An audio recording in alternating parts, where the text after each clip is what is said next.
Hey everyone, this is Jordan from New St. Andrews College. I just want to invite you to join us for our upcoming Prospective Student Weekend, which is from April 13th to 16th. This is the same weekend as the Grace Agenda Conference, so if you're headed over to Moscow for that, you can register your visit also for the Prospective Student Weekend at nsa.edu. 2 great events, graceagenda.com, and your Prospective Student Weekend here at NSA. Hope to see you there and enjoy the podcast.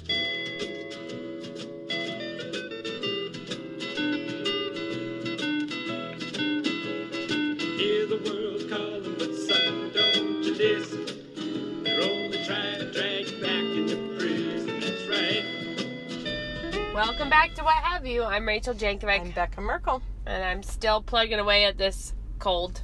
Does yeah. my voice You're still doing sound it. distorted to you? A little snuffleupagus. I was going to say, and my Shad has the same thing as I have, and I said, does your head feel like a muddle puddle? And he said, about 14 of those. Well, she's sitting here with I'm her opening up a cough drop. bag of cough drops. Yep. I'm sitting here hand sewing a protocol dress. Becca's a Proverbs Whining. 31 woman. She's working, Yeah, I try. doing her handwork in the Yeah. car. Rachel has brought her bread before to the scene. I have I'm done bringing that. my hand stitching the lining, facing thing. Anyway, doesn't matter. So both of us thought after last time that we failed to say some things about raising boys Well, we that just we thought should of have. more things. Yeah, we thought later of things that I was like, I don't know, have Raising I ever boys. said this on the podcast before? Yeah, Like, I thought of something. It's like we you might go, just need you to go keep first talking with about what it. you thought of first. Oh, well, suddenly I just thought of a story that I was like, why did I not remember that in the moment that we were talking about it? That when one of our boys was probably just 2, maybe younger. He was little. Well, he's probably 2. And he got himself afeared of the vacuum. So it was like Paranoia. paranoia struck. Lena did a paranoia as a wee child about bathtub drains because we had gone to the ocean and she had spent the whole time frantically trying to get the toys away from the water, which we didn't really notice was like some kind of it looks like playing on the beach. Do you know what I mean? Like running with boogie boards and stuff. But then when we got home, it had blossomed into a full-fledged paranoia of goods being washed away in the water. So tell me, what'd you do with that one? And then I'll tell you about the vacuum. Oh, as I recall, it involved a lot of coaching, and that I remember squatting beside the bathtub, holding her, being like, we're unplugging the bathtub with the toys in it. Like, and you're going to say, no biggie. It's okay. Like, it's okay. And we were like, you may not freak out about this, because, who wants to have a lifelong fear of bathtubs? Like, gotta help a kid out.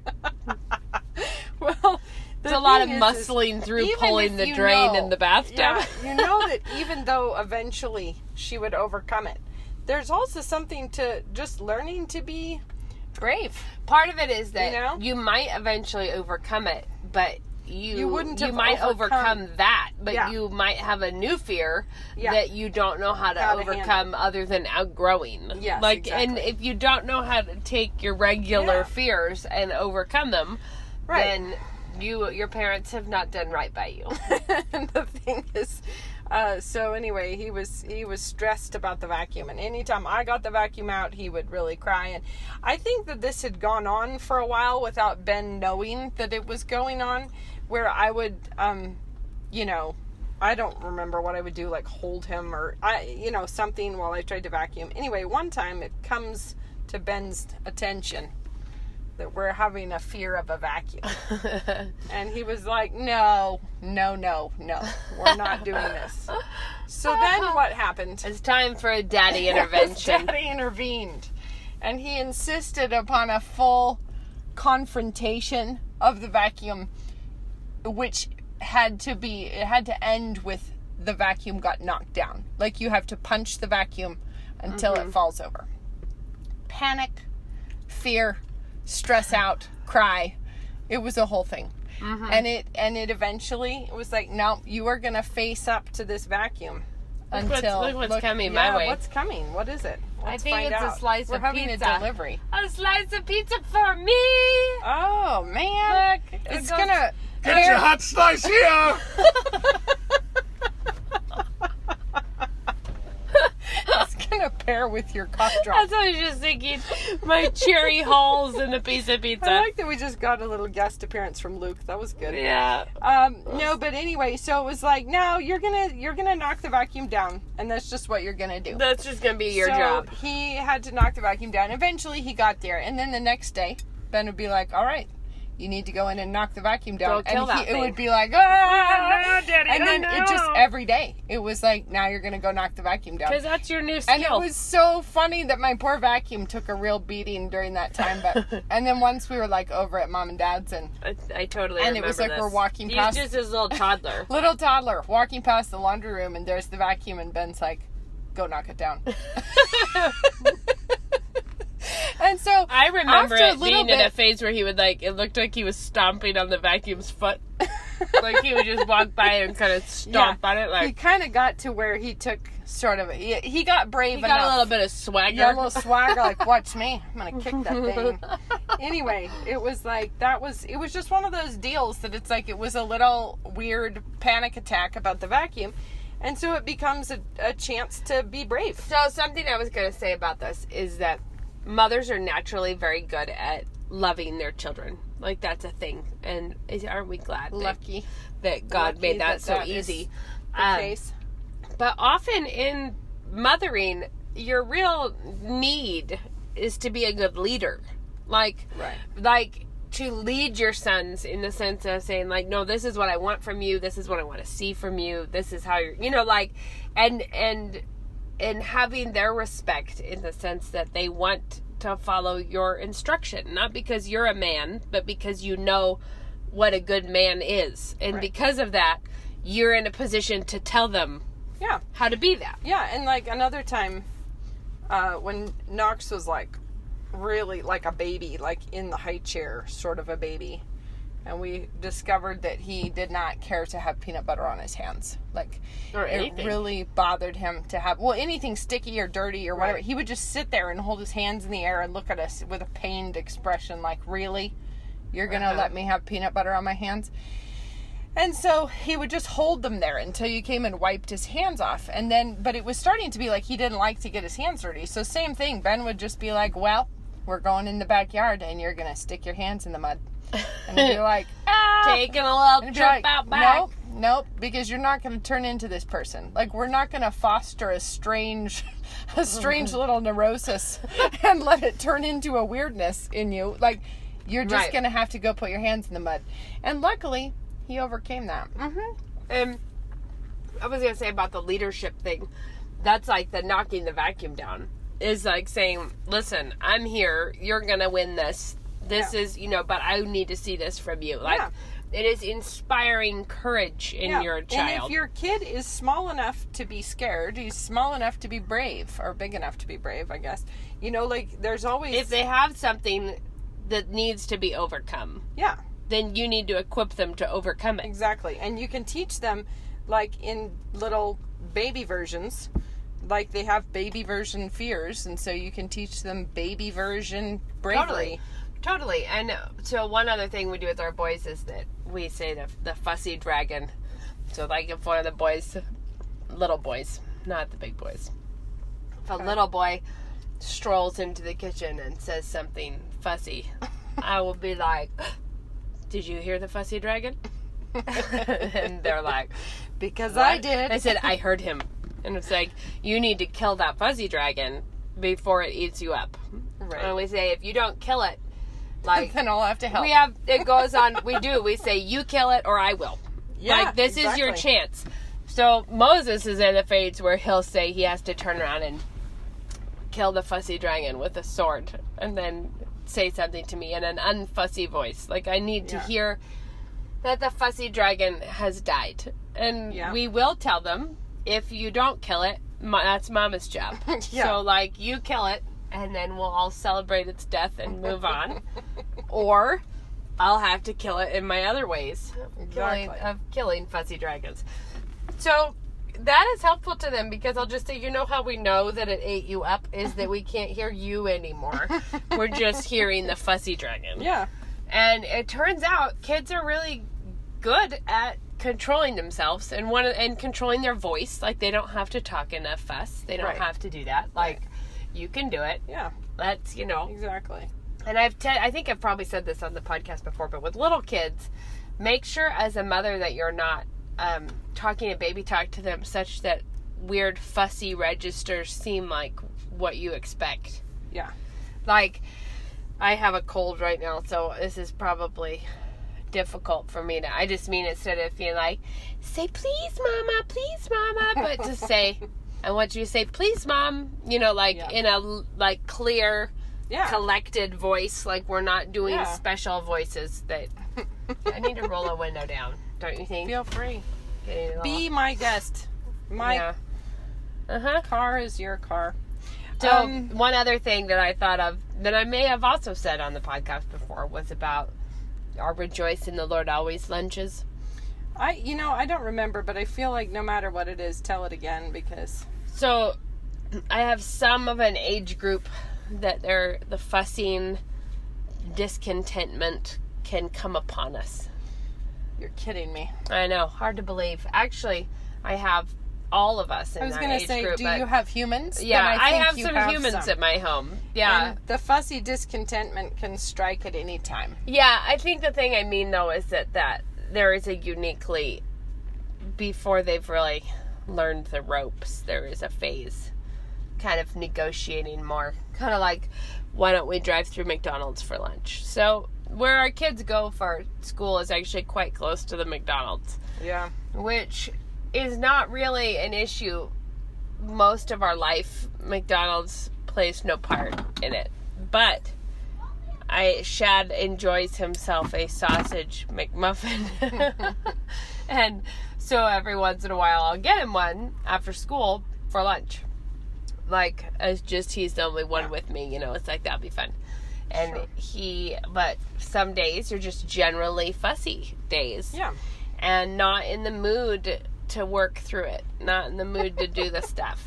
And, It's always good when those days correspond with your days doing the same. oh, I know, right? We all are not in the mood for this. So, anyways, it was some time when he was just not in the mood for it, and I was like, hey bud, and he's like, oh, can we go to McDonald's? And I was like, no, we're not going to McDonald's. And he's like, I just wanted to eat McDonald's. And he was not throwing a temper tantrum, or like, there was nothing about it that was like, It was just the floppy moroseness. it was just a morale. It was like entirely a morale issue of wanting to eat McDonald's and not buying into my other suggestions.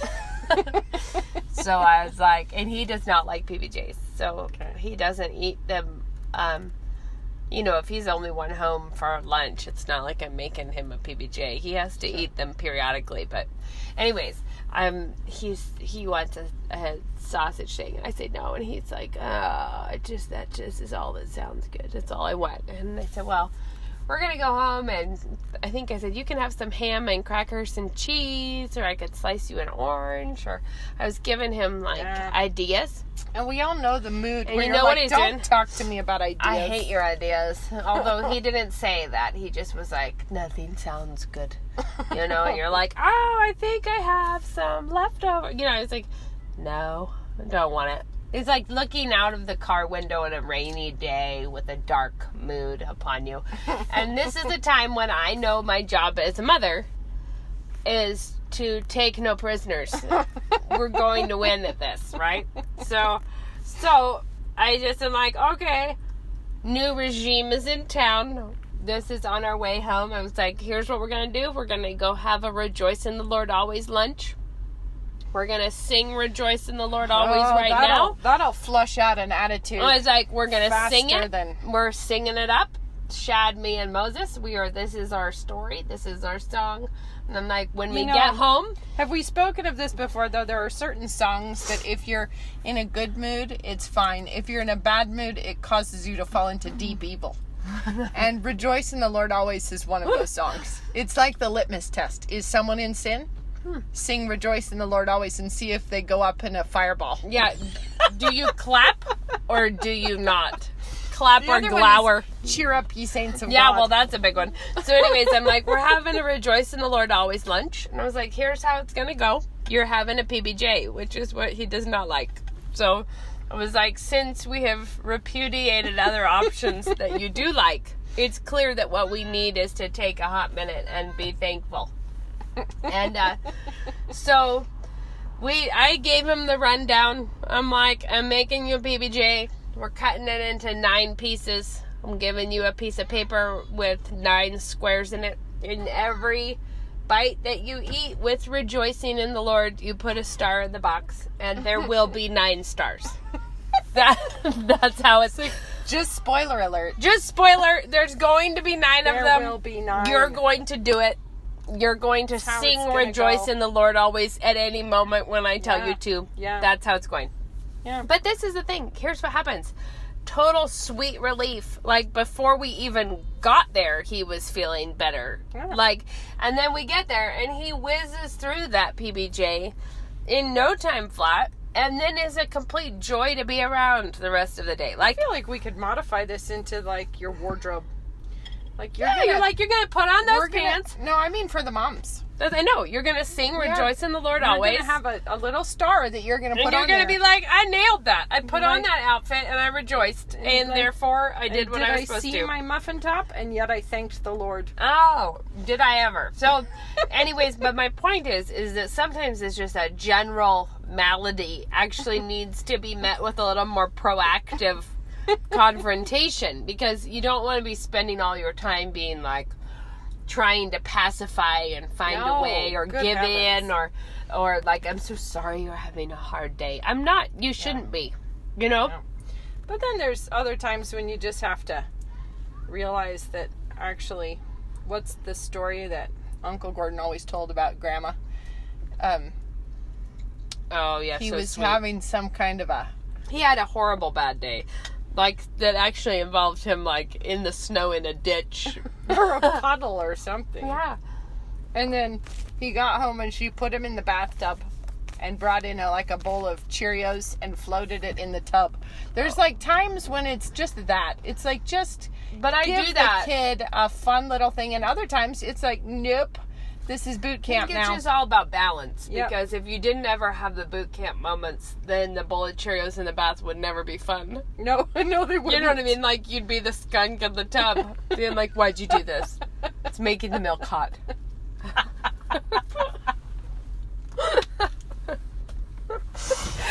You would be the skunk in the tub. And the thing is, I think that that's the key, is seeing where you need to actually address a little tude that's happening. Right, like there's different ways of, there's just different times and different things that are needed.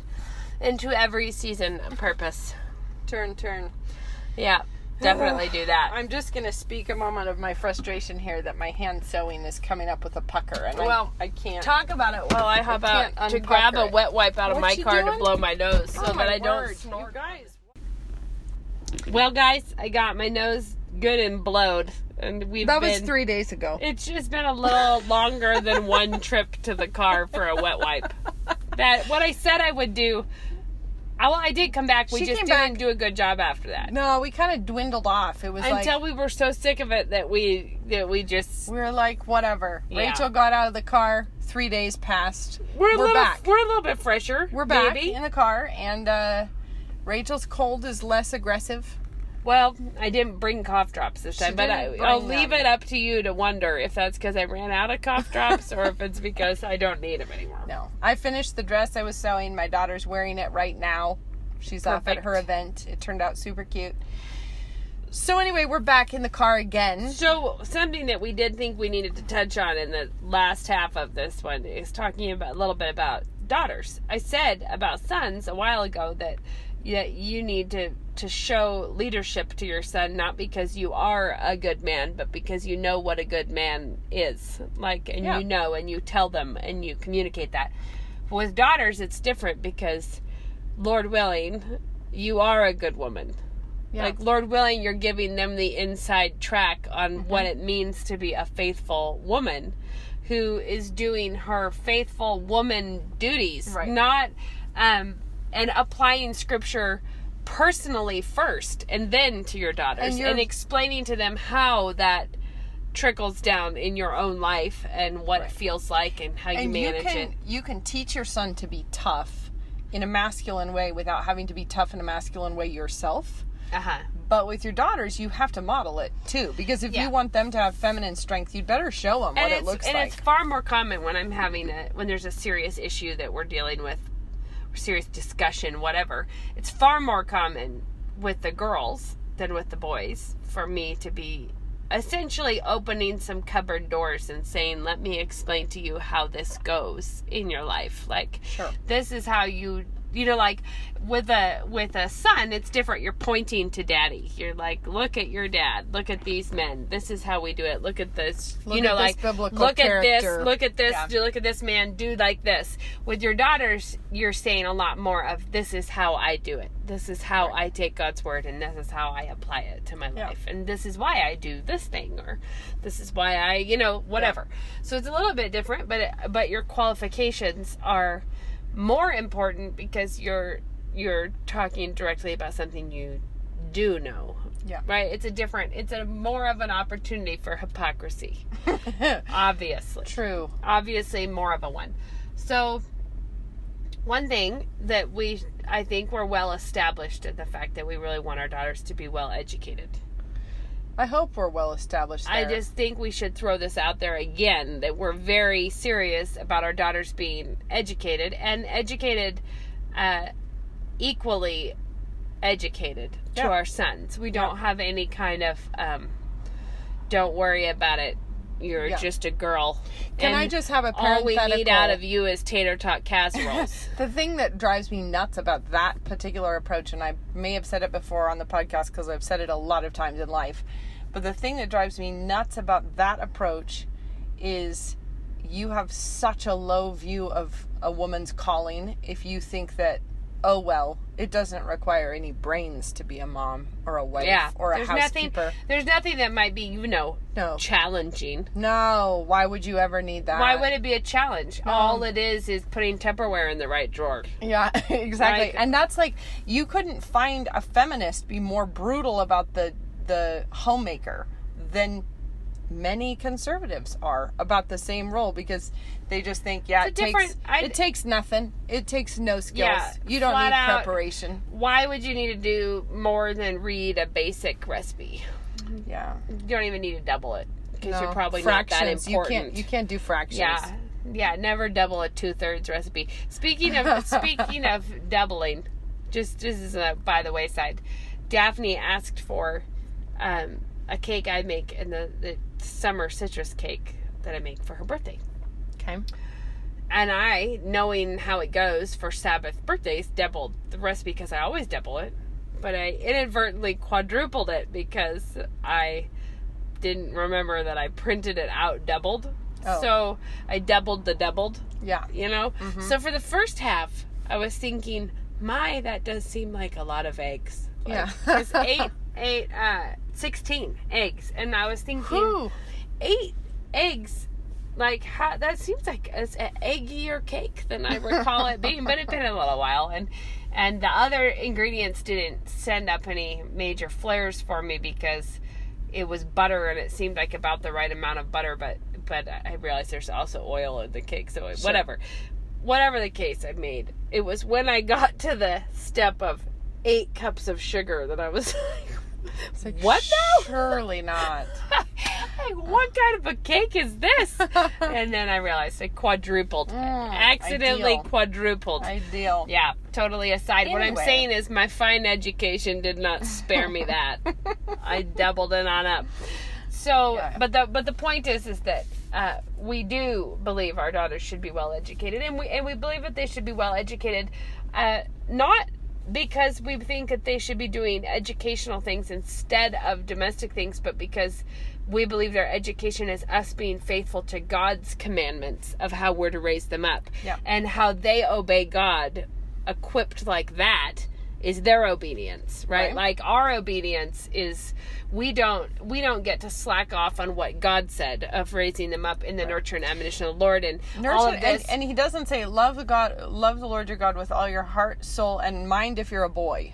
Yeah, no, and your mind, like, love his creation, love that he gave you brains, love all of these things, but it's the parents' obedience with their children is providing the best education that you possibly can. It is the children's obedience, how they serve God with that, right? Okay. So we don't decide because we want our daughters to be domestic because we do hope, Lord willing, that our daughters will be wives and mothers, and we hope the Lord provides that for them.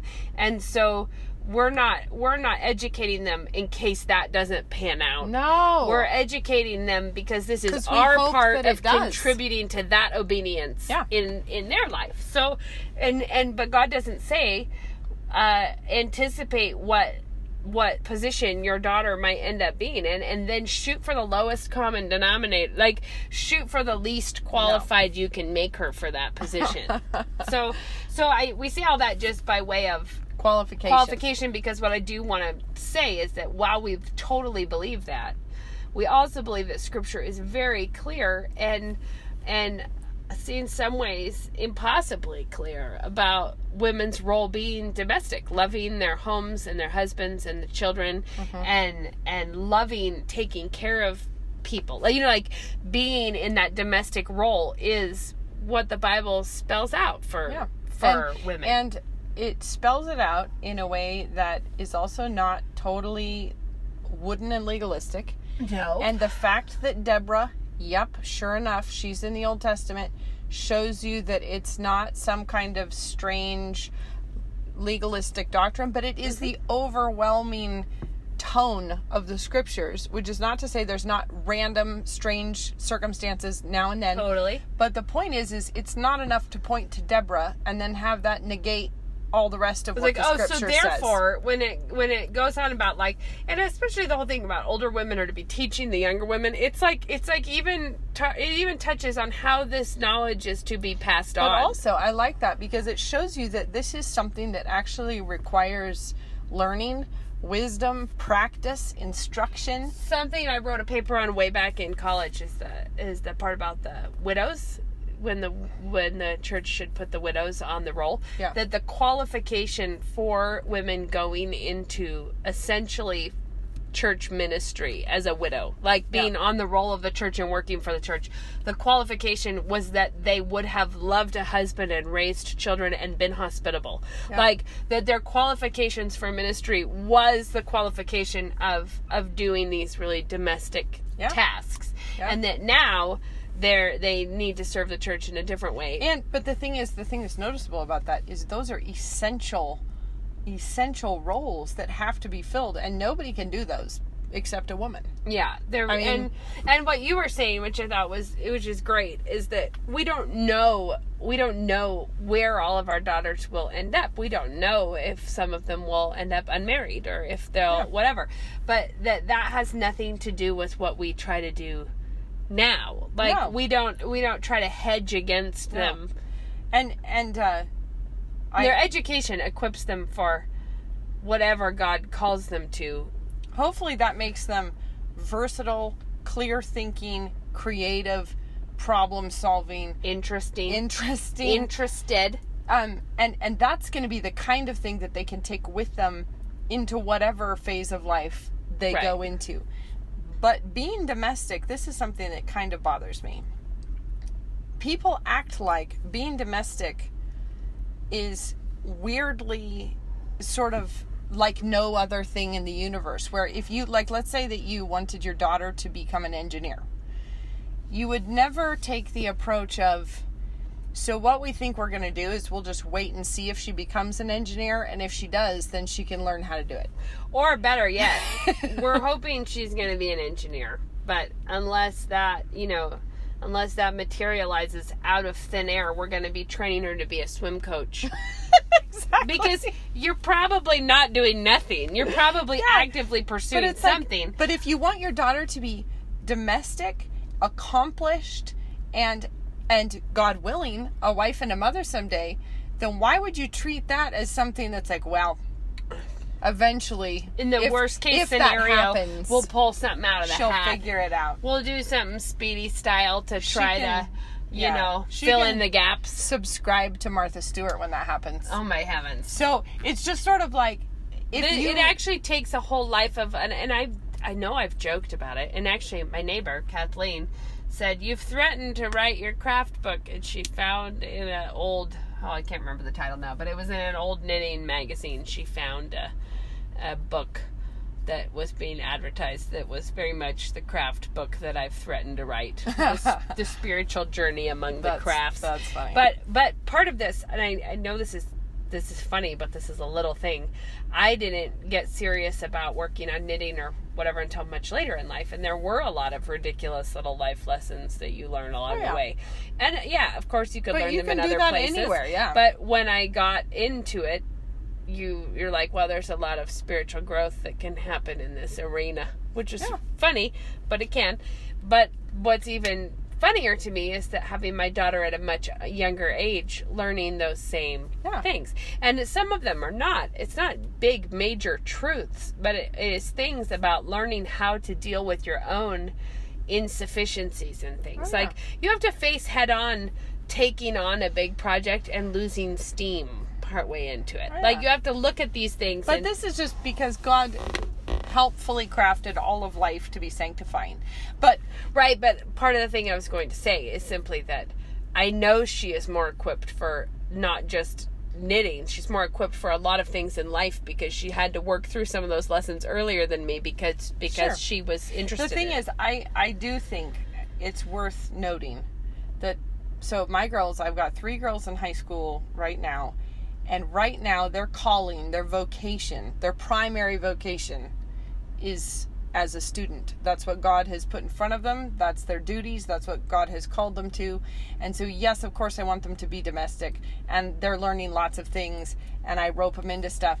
But I do think that if you learn how to do the thing God put in front of you and do it faithfully, then when God puts another thing in front of you, you will approach that faithfully as well. So I want them to be diligent students now because I want them to be diligent wives later or diligent mothers later. Totally. And it's learning, it's like you say, learning stuff in like knitting. Well, it's also learning stuff in your studies and in duties and in hammering out the assignment and learning to do it when your partner didn't pull their weight and just all those little skills. But like, so it's not like we train them to be domestic at the expense of their education, because I do think that learning to follow follow your duties and do them well is right. I just think a transferable skill. Depending on what world you're in, the balance, it needs to be differently weighted, because if you were in the world where everyone is overwhelmingly like, I'm 13, but I have a notebook of my greatest family quick dinners that I'm working on day in and day out, and when I have a spare chance I study up on toddler rashes or something. if that's the world that you're in, then yeah, we need to weight this differently about let's be faithful in the here and the now. You're actually not a 40-year-old mother of 6 right now, so why don't we go ahead and act more like a diligent 13-year-old? Yeah. But on the other hand, if you're in the kind of world where young girls are not even considering the fact that they may be wives and mothers someday. They're just pursuing. They're only like, well, what's veterinary cool? medicine. Yeah, they're like, well, what's cool? Should totally pursue that, or I'm going to do this, and not thinking. It really depends on what world you're in, how you need to come in and be like, think about this. Girls are faced with a unique trouble on this because there's nothing wrong with, leaving college and having a job and everything, but your fundamental relationship to a job is very different as a woman than it will be as a man. And so this is why, of course, if somebody asks... Because your actual calling is a person. Yes. So if you were to get married, you're called to be a helpmeet. Your calling is your husband's calling now. You're ambiguously Yeah. You're ambiguously out there before that. and it's not like your calling is a realtor and his calling is a vet and you just happen to share the same address. Like, that's not how God made the world. And No. so there's nothing wrong with a girl having a job, but it does make the questions complicated. No, because- and it is an annoying position to be in. Like, I was not older. I was not really, I don't even remember how old I was. I think that I was 22 or 23 when we got married. Okay. I like that I don't know the answer to that. That's funny. I think I was 22. Okay. Whatever. I had been out of college a little bit, and it felt like a long time because it was the time period in which, like, I was kind of done with the college scene. Yeah. And people are I had, all like, kind of, asking and you. everyone's like, what are you doing? And I had plenty to do, and I had things that I loved, but I was tired of being there. Yeah. Like, I was like, I'm bored Yeah. with this. And it is a time of surprising uncertainty. Like, you're like, well, I don't know, there might not be a guy that I would be willing to marry. Yeah. Right? Like, that's an issue. But I did feel like I was probably called to be a wife and a mother. Right? So I wasn't experiencing some tremendous calling apart from being a wife and a mother. But I was busy and doing stuff and working hard, and there was plenty. God gave me lots and plenty to be doing. You know, like, it was a productive time in my life. But at the same time, I remember a sense of, like, I just need to know who the heck I am anyways. Like, because you do know, and now in retrospect I can say that I knew that I was called to be a wife and a mother, but you don't know at the time that you're called in the future to be that. You just feel that you are called to that, right? Like, so you're like, well, fat lot of good my feeling called to that is. I mean, like, what is that going to do for anything?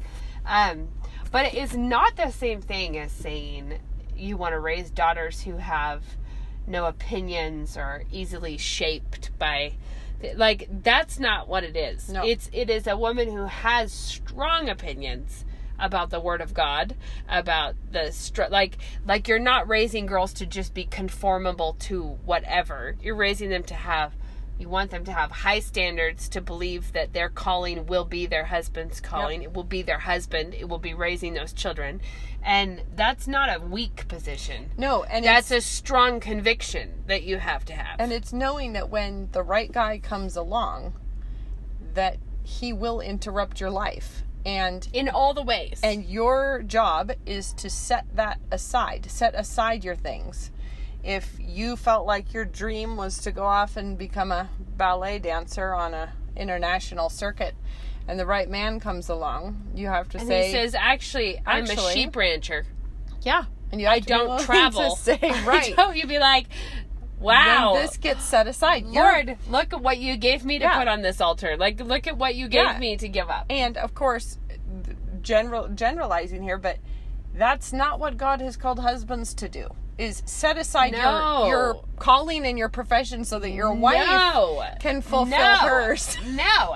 And the only time that I would think of, I mean, that's just a generally speaking, because of course you could come up with situations that would be different than that. But it is not a husband's job to be a helpmeet to his wife. To follow his wife around the country while she while she pursues her stuff. Well, she's like, I have a plan and I'm going to be an amazing woman. And he's like, right you are, chief. I'll do whatever you say. And that's just not acceptable. It's not how it should go. And so I think there's nothing wrong with a girl having aspirations and, you know, getting qualified for things and doing things. But those are going to get set aside if the right man comes along, and possibly just temporarily, possibly forever. But, you know, you don't know. But the thing is, you have to have a fundamentally different relationship to a career than your husband does.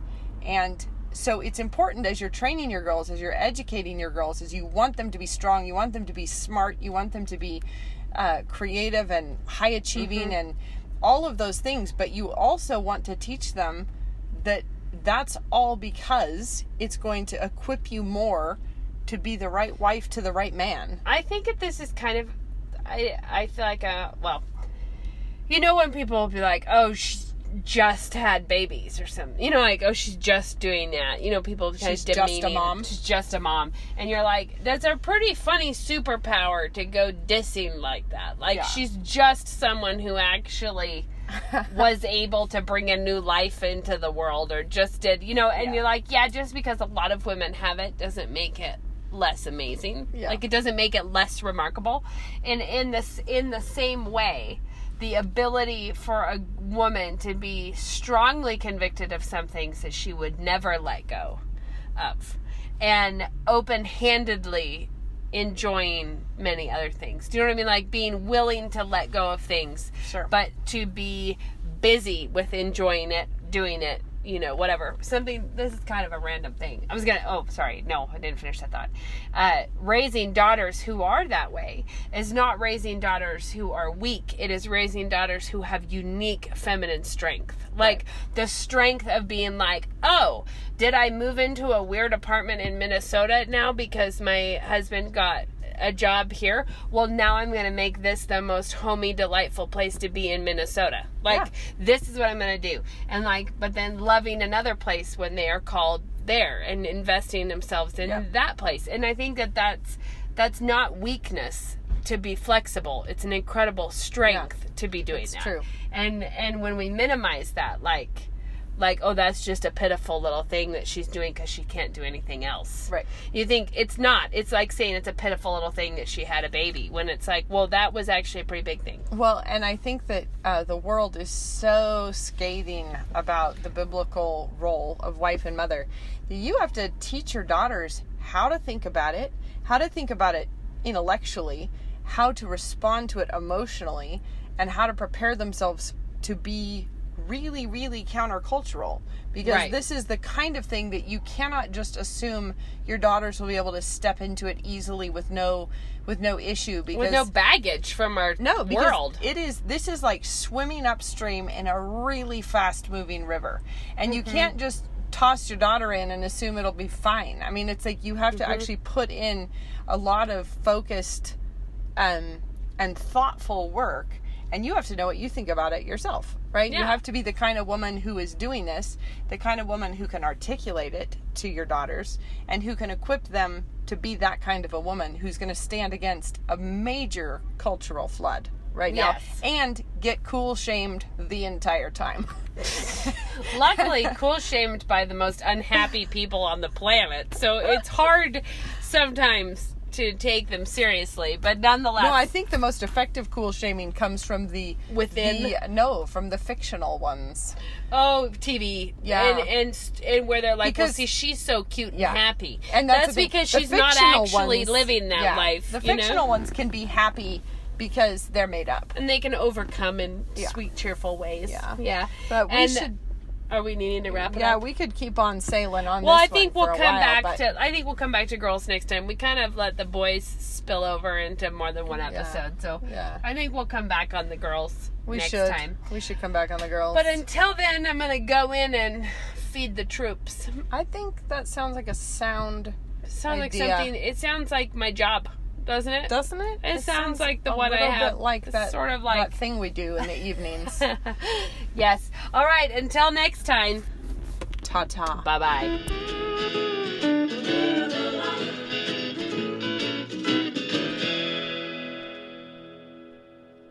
I'm a 2009 graduate of New St. Andrews College, and I'm a commercial property manager. 3 kids at Logos, 1 at home still, and I do flowers on the side out of our house. When you have these little people that you're responsible to shepherd, you realize I need to know what I'm talking about, because they need to have a firm foundation and they need deep roots so that they don't get blown over and that they're ready to stand up for the truth. I am a programmer. The language aspect of NSA is a fantastic preparation for any sort of programming. I'm a real estate broker here in town. I think absolutely the perfect education for being in sales of really any kind. I actually put it to a lot of great use when I was working in the political realm. I am a pastor in Central Coast, California. Whatever vocation you take, it'll make you take that seriously because you're seeing it through the lens of the sovereignty and lordship of Christ. To learn more, visit us online at nsa.edu.